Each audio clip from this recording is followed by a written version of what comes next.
So good afternoon, Las Vegas. No, done this too many times. We're the last session, guys. After this, you get some beer, or some cocktail, or some wine, or all together in the same glass. We don't mind. It's free. Thank you, Kyriba.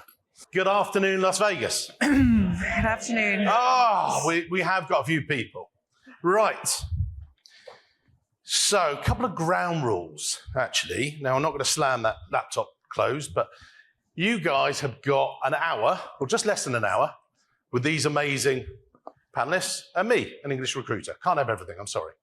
But aside from that, put away your phones. They're still going to be there in an hour. You've got some time to find out about these amazing people and their Treasury careers. What gives me the right to ask them? Very big head, sorry about that. So I'm a Treasury recruiter, have been for 25 years. And basically, I talk to treasurers like this each and every week. Talk to them about their Treasury careers, how they develop them, and that's what this session is about. But I run the Treasury recruitment company, so if ever you're looking for a role, looking to recruit, then you give us a call. That's not a sales pitch. That, again, is why I've been invited up here. A little bit more, that's my team. And they've not got quite such big heads. They look better. And then I do a podcast. Quite a few listeners up here, which has been fantastic seeing everyone. And again, I talk to treasurers each and every week about their Treasury careers, about how they started, which is, again, what we're going to ask these treasurers. Then we're going to go through how they developed their careers, where they are now, and some of the future issues they see coming up with Treasury. And then you should pull this up a bit more. Who else have I had on the podcast? You've got some of them there. Jim Cates recently, Sam Palotta, treasurer of Porsche. It's a really good listen. But enough from me. The structure of this afternoon's session is going to be each of these guys is going to introduce themselves to you. They're going to tell you how they've developed their careers. Then we'll get a bit later on, we'll do Q&A. We're not going to run over time because you saw that earlier. But then we'll do some takeaways. So first of all, I pass to the lovely Aimee Cullen. And there you go, Aimee, over to you. Okay. So I started my career in Treasury with ABN AMRO in their outsourced Treasury team, which was what I thought a summer job, planning to go to Australia. But 8 years later, I was still there. It gave me, I'd say, those insights into Treasury. I enjoyed the cash. I enjoyed the international names. And I really got a feel, I think, for how interesting Treasury could be around that sort of solution delivery piece. That sadly ended in a redundancy when ABN AMRO and a lot, I think Citibank, JP Morgan decided to extract themselves from that business. So I did a year with Marsh Management at their special purpose vehicles just before the banking crisis, when we were I won't say it was what triggered it, but we were managing companies that issued asset-backed securities. So that lasted a year. I didn't really enjoy that as much because it was very accounting focused, but I had thought I should probably give my ACCA a whirl. And from there, I went into Bank of Scotland in their middle office Treasury team, which also ended in a redundancy. So there was a bit of a theme going on.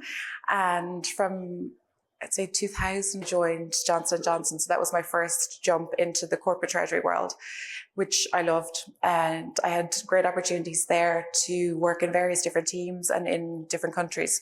So my first day of the office was actually in Dublin Airport and went over to Belgium for 3 days. Had a great time there, going back and forth. Eventually lived there for about a year. From there, I went to Brazil because that was the next opportunity for promotion. So to become a treasury manager, that was the next opening. And after 2.5 years there and very little Portuguese to show for it, I had the opportunity to go to the corporate headquarters in New Brunswick.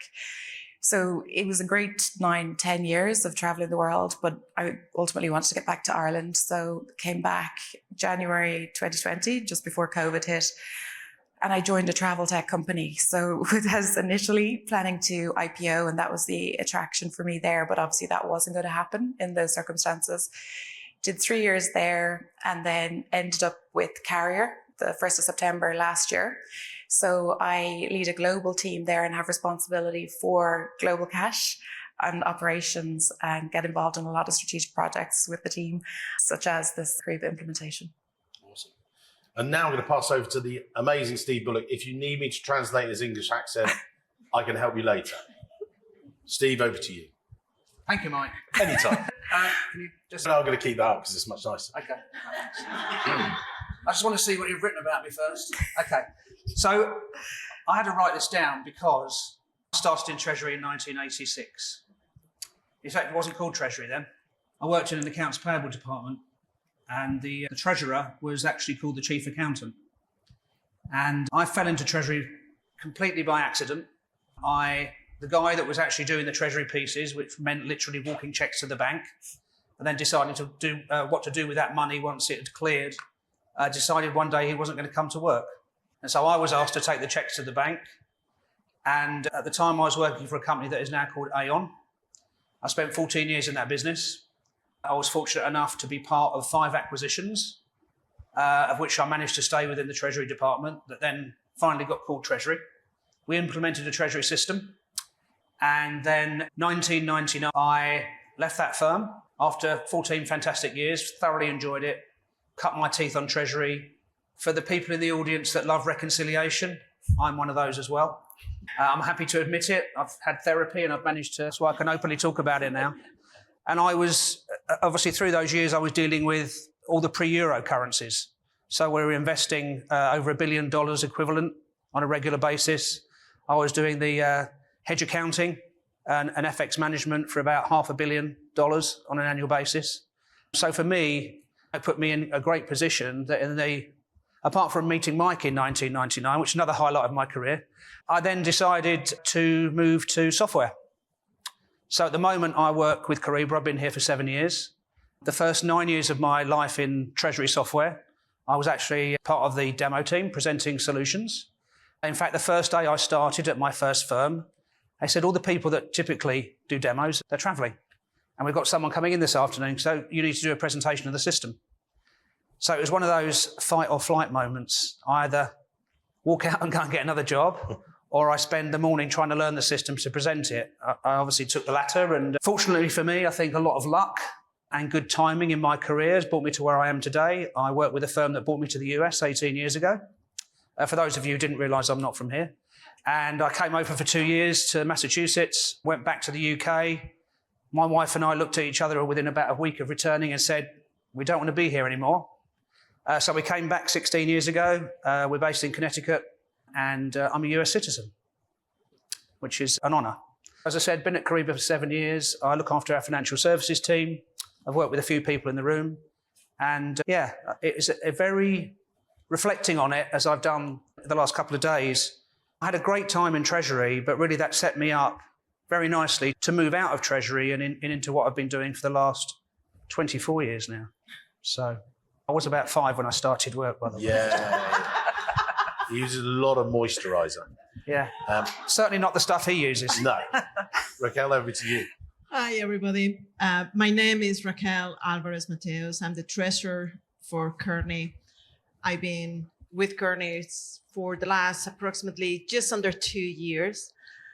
And I started my career, I'm not from around here, as you can guess from my accent either. I started my career, believe it or not, back in Ireland in 1998, pre-Euro too, which is scary. I had the opportunity to work in Ireland when Ireland was implementing a low tax rate, and many US multinational companies were taking advantage, and they were moving European service centers and re-registering some of the entities in Ireland. I had the opportunity to work for Accenture, Tyco International, Ingersoll Rand, and Citibank through the agency treasury department. Through all the roles that I had when I was in Ireland, I had, like many of you, started in accounting.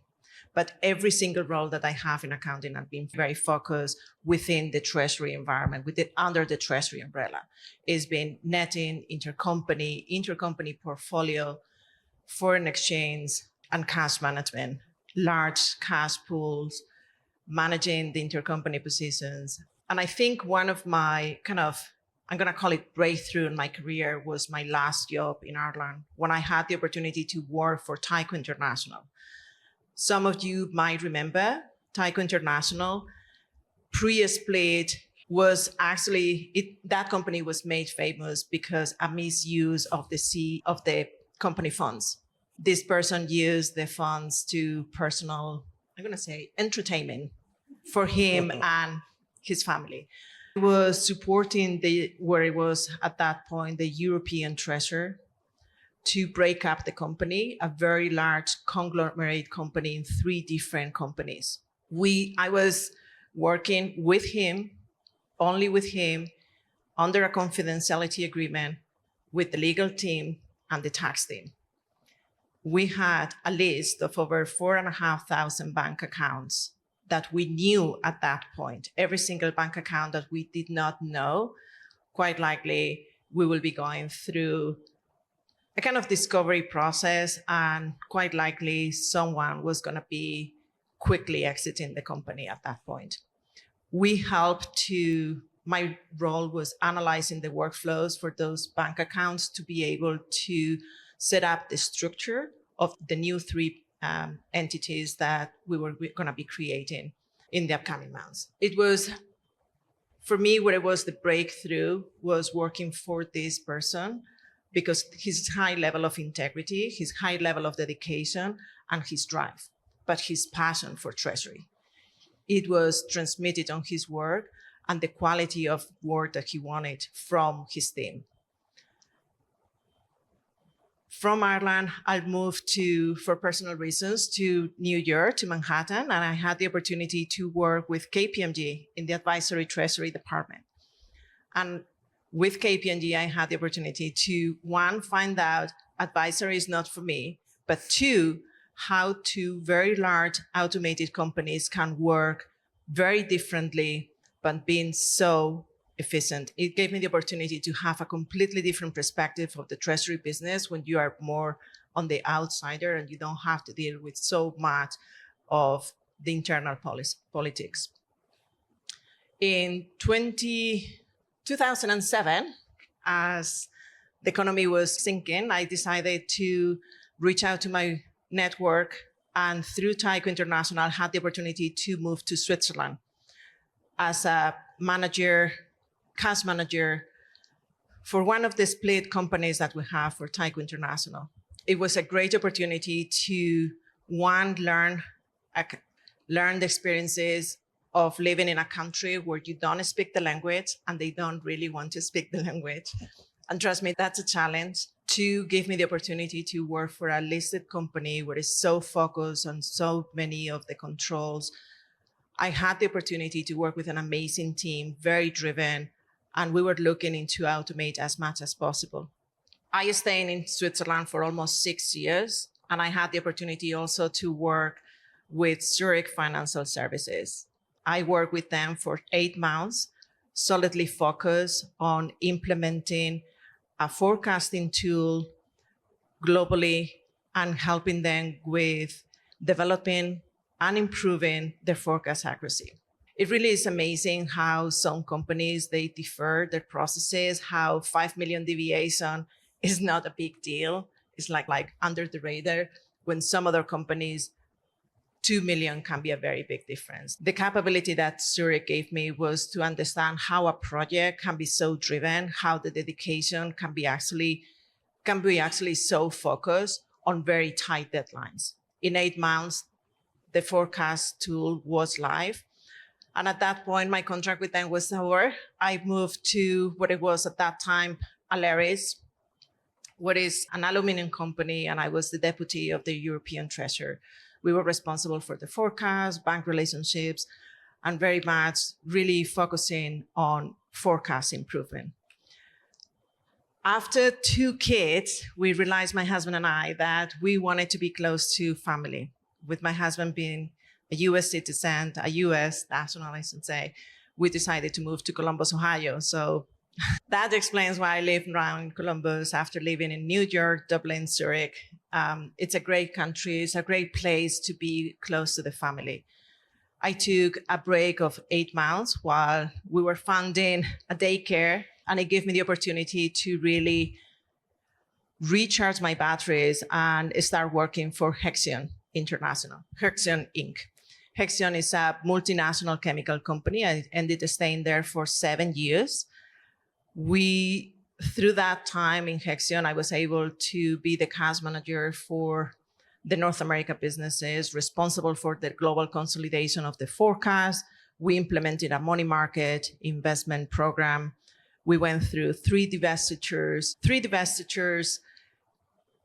one TMS implementation, 2 ERP upgrades. And in 2021, I was lucky enough to be part of one of the divestitures that we had. I was part of the spin-off for a newly created chemical company, which is called Bakelite Synthetics. It gave me the opportunity to have a very different role, a very global role. And in 18 months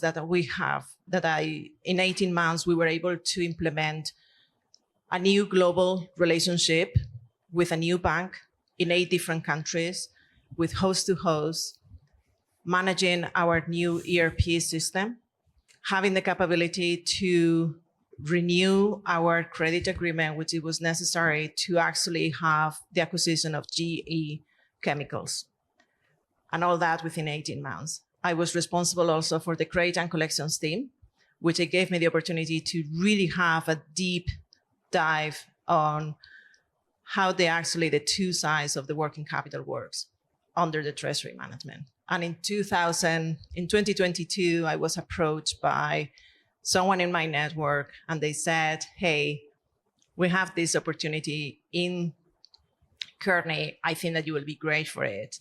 They're looking to modernize the Treasury Department. And I was like, what's modernize the Treasury Department? Pretty much my responsibility with Kearney is not only automate all the treasury processes, review all the treasury processes, but also it's a huge management change that we are taking place right now.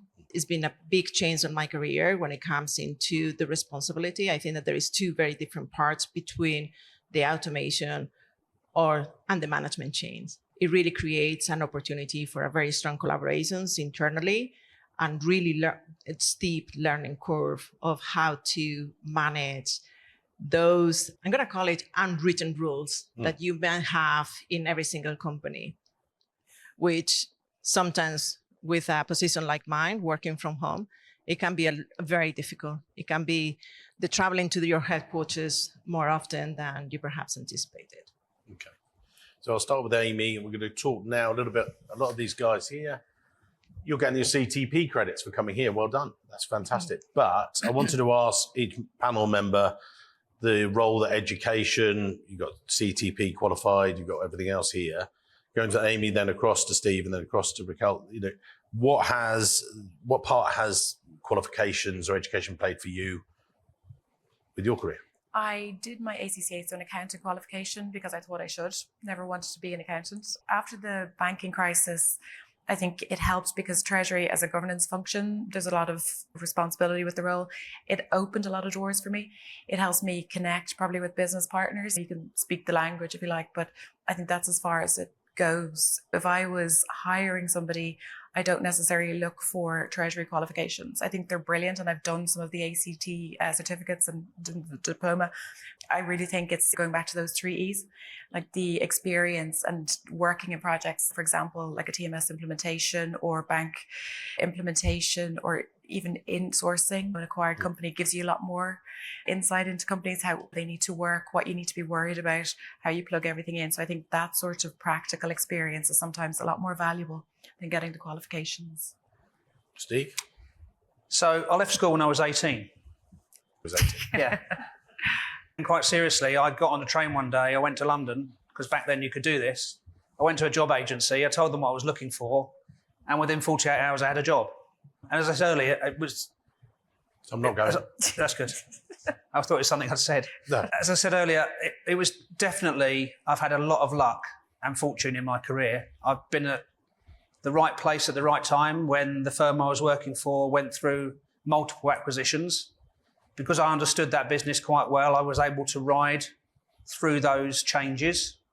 And that obviously put me on a strong path of knowledge with Treasury to allow me to transition to the software side of the house. And I've worked for firms here that at their time were really strong products.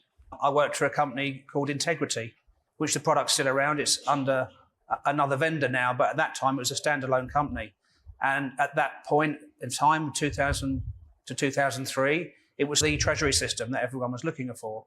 Frankly, with leaving school at 18, I didn't follow any Treasury exams per se. I've just learned along the way. I've retained what I've learned. I've used it, I think, effectively to get where I am today. And I have a passion for what I do. So I think that really helps you want to go out and help people, advise people, and tell them what you've learned over your time. And yeah, I think obviously my experiences may be a bit different to other people. Yeah. Raquel, you've got your CTP qualified and things, and a lot of these people in the room are studying that. What about you? I'm coming from a very humble background. I helped my father to get his primary school certification when I was in secondary school. I am a strong believer on education. I have 2 degrees. I have the CTP. I never do the MBA because I didn't have the money to it. Okay. I do believe you need to understand where you are in your career and where do you want to be. And that's a very tough question, especially when you are earlier in your career. Treasury is a very wide industry, and you have to decide, do I want to be in mergers and acquisitions? Is this something that I want to be in derivatives or foreign exchange? And then it's for you to decide in which part of that treasury experience or that part of the treasury, I'm going to call it branch, you want to be. A CTP, when you're earlier in your career, gives you a very good, strong point to be actually, to have your credentials, to be trusted by your employer, but also for your potential employers. For me, it's been giving me the opportunity of very strong networking. The AFP has been giving me the opportunity to participate in the AFP, participate in the forums, participate in the local chapters, something that you don't gain if you don't have those qualifications or you're not a member of it. But you really have to decide which path of your treasury career you want to take and if it's going to be bringing you the value added. I think I'm totally agree with Aimee. Experience. If someone comes to me to interview and they have a CTP, an MBA, and a CFA, and they are not an effective communicators, and they can't tell me something great that they have done in their 10 years of their career, it doesn't bring me any comfort. It's the experience. That capability to be humble and to be learning and to be able to prove yourself that you can continue that development, even when things that might not be working in your direction. But yeah, I didn't have that opportunity to get a job with no education. I had some, don't get me wrong. No, with no A little bit. I didn't come out of the mine. I always have admired, right? I always have admired that options. Because if you can take a shortcut, if you can get as far, you can be knowledgeable and you can have your credentials and and have a great experience and great career life. Why you have to study like 10 years, right? But then not everybody can do it. And I think that you have to really do that dissertation of where you are, but where you want to be. And Raquel, you bring up an interesting point about networking. I recently interviewed Dana Laidhold, treasurer of NASDAQ, and Chris Kokan from Endeavor, who do WWE. And they were wrapping up the session we did in New York recently. And one of the key things they came over and said the power of their network was how they got lots of their roles. I did have a word with them, so they've got to stop doing that. They've got to come to me. But aside from that, they were actually talking about the power of networking, the power of coming to conferences like this, getting out of your corner office and things like that. I just wanted to ask Steve and then Aimee as well, because Raquel covered it a bit there. The power of your network, obviously, Steve, with Kyriba, but without your network, you wouldn't be able to do your job. But what's it been like for you networking throughout your career, would you say? I think I'll just start from the time I got into software, because spending 14 years in one firm, even though that firm grew drastically in that period, I came out of there thinking, everything works the same everywhere else. It's almost like a brainwashing experience. Mm-hmm. And I learned very quickly, probably in about my first conversation, that actually Treasury doesn't work the same everywhere. And from a networking perspective, I've worked, as I said, with a number of strong vendors in their time. Kyriba has obviously been very fortunate to be here 7 years. But through that time, you meet a whole different gamut of people, from treasury analysts to treasurers to CFOs to sometimes even CEOs. And it gives you the opportunity to understand a lot more from them about what they're looking for, what's brought them to where they are today, what they're looking for from their vendor, what they're looking for from their system. And I think that, again, just allows you to absorb the key things that they're telling you. And at the same time, then you're expanding your network. And for me, I've always sought to remember key things about people, whether it's the fact that they have a sporting interest, the fact that they went to a particular place on holiday, how many kids they've got, because I just think that's also important. Those little tidbits as you go through life. If you ever see them again at an AFP, oh, how's so-and-so? Are you still playing golf? I think that's just very important. But I think that approach has just helped me build the group of people that I know, which is a big group. Not many are close, but obviously they're just all people that you've just had a decent relationship with. Aimee? I think it's critical. I think the Treasury world is very small. Even in the US, like it was when I worked in Brazil, worked in Belgium, you're meeting people, and I've met them along the way again. So I think you have to be very careful. But I do think it's important for sharing experiences, for benchmarking, for challenging banks, challenging providers. Is it true what they're saying? I think we can trust each other. We rely on each other as treasurers. I'm very passionate about the profession. So when I got back to Ireland, I joined the Association of Corporate Treasurers, the committee, again, to grow my network. But also I had a chance then to be with my peers because the company I joined was very small. I was the only treasury person. So you get that support as well. So I would say definitely for roles, but then also just for education and improving your overall knowledge as well of the industry. And the power of the network, Steve touched on it and Aimee did, all three of you did. I was at the offices of Prior Cashman, the law firm. I'd met the treasurer, actually he's now COO rather. And originally, Chris Fulton, great networker. Now he says he's not, he's wrong, he's brilliant. And what he did was he talks about how he's networked through the AFP and everything else. And one of the key things that he talked about was when he would meet someone. So when you've been meeting people the past couple of days, he would get someone's business card, have a conversation with them. And then the natural next thing, go off. And he said, yeah, sorry, or someone will come over, say, sorry, can you give me a second? And he would just literally, just like Steve said, the golf or his daughter's going to Purdue. Okay, I know them a bit, blah, blah, blah. And what he would do is he would follow up and build his network intentionally, not accidentally. And he's a brilliant network. He says, oh, no, I'm not. You are. And you can just see. It's a great way to do it. If you're doing that with some of the people around here, I know we're later on in the conference, but you're still going to see people, maybe follow up with the people you've met. You know, you are going to get sent from Kyriba the list of the people that you've met. I reached out to a number of them saying, it was great to meet you yesterday. Great, let's talk about this. Let's follow up. Make that effort. Because if you don't, what's the point of coming along? So I'm going to push back. I'll start again this time with Raquel. Some of the challenges you faced maybe along the way, some of the hiccups you've got through them, and then we'll come to Aimee and then to Steve just to mix it up a bit. So what about yourself, Raquel? What have you faced? What's the challenge you say? I think I have touched a little bit when I went over my career. I think the challenge is you have to surround yourself with your very strong, close partners. And that doesn't mean company-wise, it is important, your company-wise, but also your family, your spouse, your parents, someone who is going to be giving you that support to help with the household, to allow me to be here for 4 days with no have to worry. I have the babysitter, the neighbors, my husband, and the kids very mature. It's essential.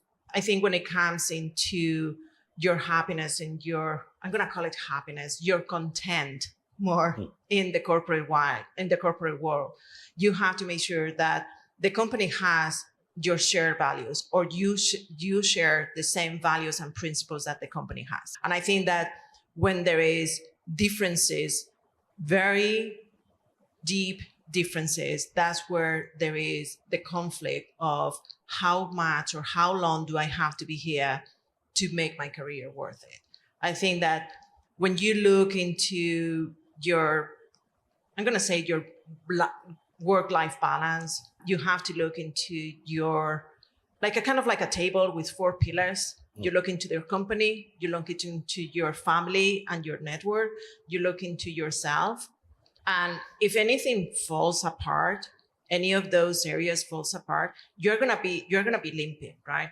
And you can only do it for a very short period of time. And I think how you overcome is literally decided what needs to be a priority, what's truly important for you, and what area you're not willing to compromise. And I think that will give you the opportunity to say, yes, that's how you overcome. Aimee? I would say, and Raquel and I did have some conversations about this. You can meet some interesting personalities along the road where you might We're not necessarily just be talking about aligned. Steve here, we're talking about other No, people. we're talking about you He's as like well. a positive one. But where you're not necessarily aligned, or where you interview for a role and you take on a role and it's not turning out the way you thought it might, you're not getting the development or the opportunity to implement what you know.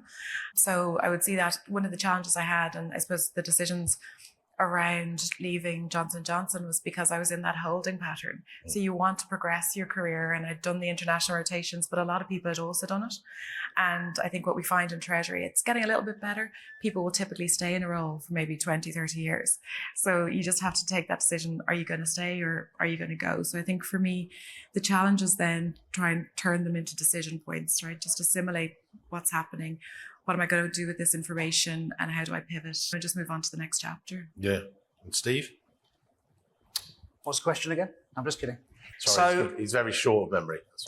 It's my age. Yeah. So I think some of the ladies on the leaders panel this morning talked about it as well. There are times in your life where you doubt yourself, where you think, actually, I don't think I can do this when you're asked to do something work-wise.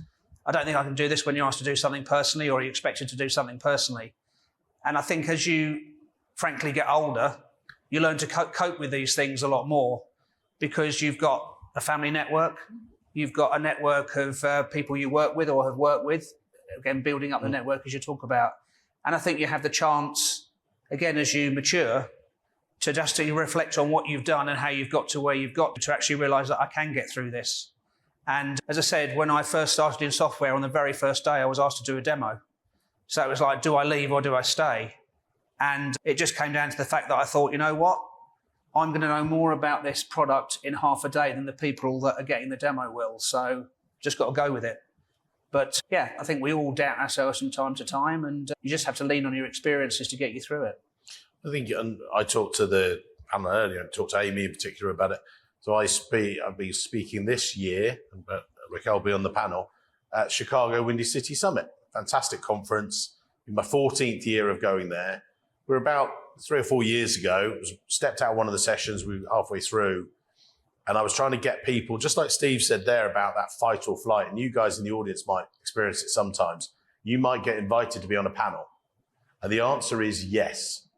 Not, oh, I'll think about it, maybe. Get on that panel. Get out of your own way. Get out of your...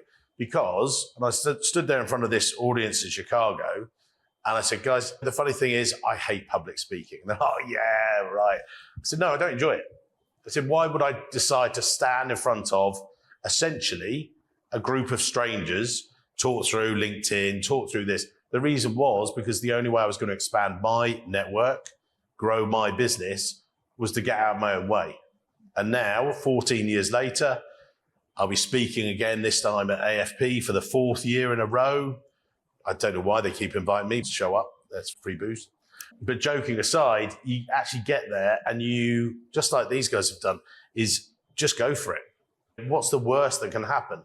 It's going through that. Now, I don't want to run out of time. We're going to go to Q&A in about another 5 minutes. But other areas, I don't know whether motivation or workplace, which do you guys prefer? Motivation. Okay, we'll do motivation then. Steve, motivation. How do you keep yourself motivated? And if you were, say, your younger self, which is a long time ago. Yeah, I vaguely remember it. I know. But for this audience as well, how do they keep themselves motivated? What advice are you going to give? Treasury professional. I think the advice I'd give, and it may sound quite straightforward and simplistic, is you have to enjoy what you do to stay motivated. You have to have a genuine interest, whether it is seriously doing reconciliations and finding the errors. You just have to have that hook into it, that you really want to stay involved, that you getting out of bed in the morning is something you want to do because you want to, in my case, get on that plane as I did this week to come here, leaving home at 3:15 on Monday morning, because I wanted the chance to come here. I wanted the chance to experience Kyriba live again, get to meet customers, get to meet prospects, get to network. And I've never lost that over the years, I don't believe, and that's really just what's kept me going. Raquel? You have to be happy. I'm Spanish. I believe that work is part of your life. You don't live to work, you work to live. And it's essential. You have to get up from the morning and you have to have that motivation. Many of the changes that I have done in my career has been because I wanted that excitement, that new opportunity, being uncomfortable and learning new things. Exactly the same reason why I took my role 2 years ago. I wanted a challenge. I didn't want to deal with supply chain with a ship from Netherlands to South Africa. I didn't want to deal with anything like that. I wanted to deal with something that is going to be bringing me some really big, strong learnings in my career at this stage of my career, but it's also going to be bringing a lot of value added to a company. It is important that when you close the computer at home in the evening, you're saying, I have accomplished something. I have learned something. If you get to the point where there is one day or 1 week when you close the computer and you haven't learned anything, think twice where you are. Just call mine. Think twice about your career, because that means that you are in a little bit of a spiral situation where you might not be really developing yourself. But the question will be, are you developing yourself or are you being compartmental on that position? And it's you who is in charge, fully in charge of your career. It's not the CFO who puts the objectives at the beginning of the year and then you have the midterm reviews and so forth. It really is you, where you want to be, but how you want to get there. Okay. Aimee?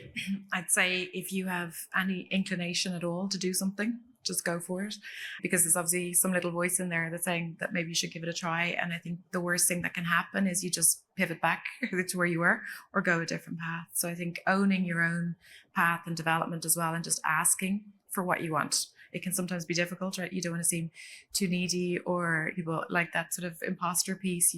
I mightn't be able to do this, but just ask. So. I'm going to come out to the audience in a minute for some questions, just to wrap up this bit before we go to Q&A, and then we're going to do some takeaways for everyone because I want to run to time.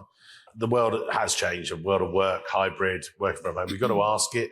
We don't need to spend too long on it. Some of the sessions I've done before, we spend 15, 20 minutes. Now, we're getting used to it. It's a new way of working.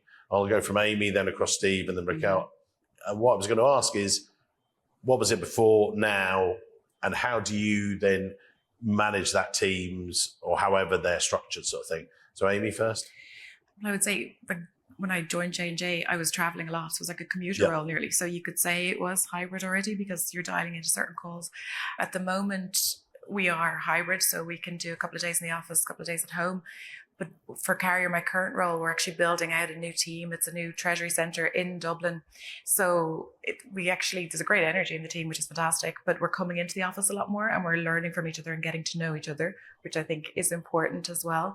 But for me, because I have a global team, I have to make it work remotely. So it's just fitting your structure to what you're trying to achieve, I would say. Steve, for you? Yeah. Well, I joined Kyriba, as I said, 7 years ago, and I've always worked remotely. Obviously, there's times when you go to the offices, there's times when you travel, there's times when you meet with colleagues, and all of my team work from home as well. So if you told me 8 years ago that I'd be working from home, I would have thought, no, you have to be in the office to network, to meet people, to interact, to get things done. And I think definitely, certainly with COVID, obviously everyone was pushed into that environment as well. But as long as I maintain contact with people, and again, from a socialising perspective, you understand what they're up to and what's going on in their private lives, as well as the work side, so you keep it human. I think the whole remote piece works well. And I think as what many people have done, certainly since the pandemic, is make sure you have a dedicated space if you are working. So sounds a bit weird, but I live in the basement from about 8 till 6 every day. I sometimes come up for air. I don't even know if it's sunny or raining because I don't have any natural light. But that's where I work best. Yeah. If I come upstairs in the kitchen and my wife's out and I'm standing at the kitchen table trying to work, I'm distracted. Doesn't work. Yeah. Raquel? Yeah, I personally love working from home. It's given me the opportunity to have breakfast with my kids every morning.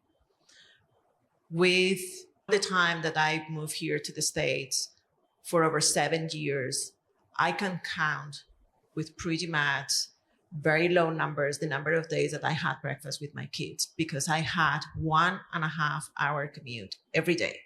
I cannot put price on having breakfast with them, having that conversation, that 5 minutes, 10 minutes conversation, and say goodbye and have a good day and give them a kiss. Yeah. I have a global position. I don't expect any of my team members to go to the office. I have one in Chicago, one in upstate New York with 3 kids under 5, and the other one in London. I personally don't care where they work. I just want the work done. I want people to be productive, to drive their careers, because their success is based on my success. I think that you have to understand also where you are in your career, what your company is asking you for it, right? If you are very early in your career, those connections, those being, call it the ice cooler or water cooler conversations in the office, might be really productive to people to know who you are. When you have different perspective, when you're at different stage in your career, when you've been longer in that company where everybody knows you, you might not have to be there, but it has to be working for every single period and for every single team member. Okay. Have we got any burning questions, or we can ask them afterwards? You can in particular. Yep. Give me a second. There you go. We want to run to time, so talk quick. All right. So, hi, fellow basement dweller here. Sun lamp, you should try it. I do have it's called a happy lamp. Yeah, I got that. Yeah. So, coming to this conference and meeting other people in other types of Treasury organizations, I'm learning a lot about how other teams are run, whereas my team is very narrow cash management focus. How would you recommend someone who's early in their Treasury career to get exposure to other elements of Treasury that you might not have the opportunity to in your role? Who's going to go? Raquel, you go first? Yeah, sorry, I'll get it. There you go. Don't worry, just leave it. It's fine. I think if that is part of your team, it's really you drive that exposure. You're going to be driving them to be exposed to other teams, to work your internal network on your capability to say, I want to make sure that I keep these employees because they are really worth it. And I want to make sure that they have that exposure. Internal rotations are great. But what I want to ask you is that and it's a rhetorical question, does your team members want to have that exposure to? It's important, right? You don't want to, the more exposure they have, the better. You can bring the horse to the water, but you can't force them to drink. And I think that you have to remember that, because everybody is in different stages in their career. Now, these events are essential. And especially if you have the opportunity to bring some of your team members with you, to make them aware, to help them to know how to network, to introduce them to different individuals. For me, it's very easy. I have known Mike for over 20 years, the same with Steve. It's easy for me to introduce people to other people, and it's essential. But I think that I will look a little bit on your capabilities and your role as a leader, not as a manager, as a leader, to helping them to develop. Yeah. Aimee, I'll just go quickly to you because Steve, you go. I'd say if it's like outside of Treasury or like within your Treasury team, is that what you meant? Yeah. I think stretch assignments, if you've got things, we used to go through a situation, for example, you'd have annual borrowing limits and it was all hands on the deck to give people a help out. So those little stretch assignments, I think every now and then, and I know budgets can sometimes be tight, but I think it's similar to Raquel said, events like this, but also like banks tend to host free events and distance system providers. So I think just encouraging them to do that and to sit and talk to others. Steve, any words, or we'll go to takeaways? Yeah, I'll just say, if you're looking to evolve within your organisation and you've got the opportunity, then make it known that's what you want. So almost put together your mini little career path of where you'd like to go, talk to your boss about it, see if they support it, see if you can put a timeline around it. And that's obviously the company and your manager supporting you on that journey. If you're not getting what you want, then obviously there are different options, Mike included. So yeah, I think if you want something, you've got to go for it. But obviously, you know your own environment, so you've got to go about that in the best way you feel is the right approach. So the panelists have got some great takeaways. And before we get thrown out of the room, you could hear it going there. We've done the questions. Raquel, you're first on this. Maybe just a couple of them. What one of the things? Oh, I'm only gonna, because we are at time, I'm gonna say, practice who you want to be. And create your own opportunities. You have to get uncomfortable. You have to create your own career path. Okay, it's for you. If you try to go for a weekend away, you quite likely going to be spending hours booking your hotel, looking for restaurants, looking for this, but you are not spending that time, the equivalent that you will spend for a weekend. You're not spending it like doing it and managing your career.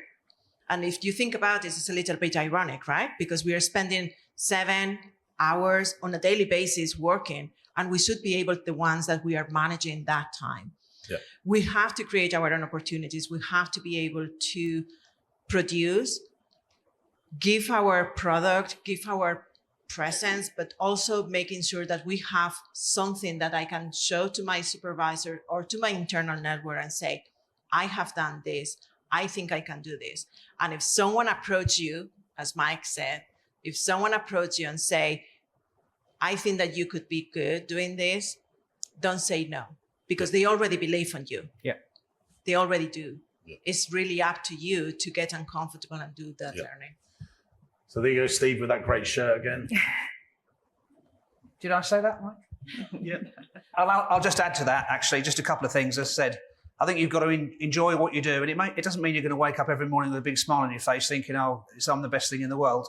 But you've got to, in essence, enjoy what you do and feel you're in the right place. Obviously, we're all going to go through change. The other thing that I think has dawned on me in the last few years is that you've really got to appreciate the people you get the chance to work with, because everyone's a character. No one's perfect. But it's the people you meet along the way that's important. Cool. Aimee? Yeah, they're very wordy. I would say one of the main ones, I would suggest even just developing your own career and your own experiences.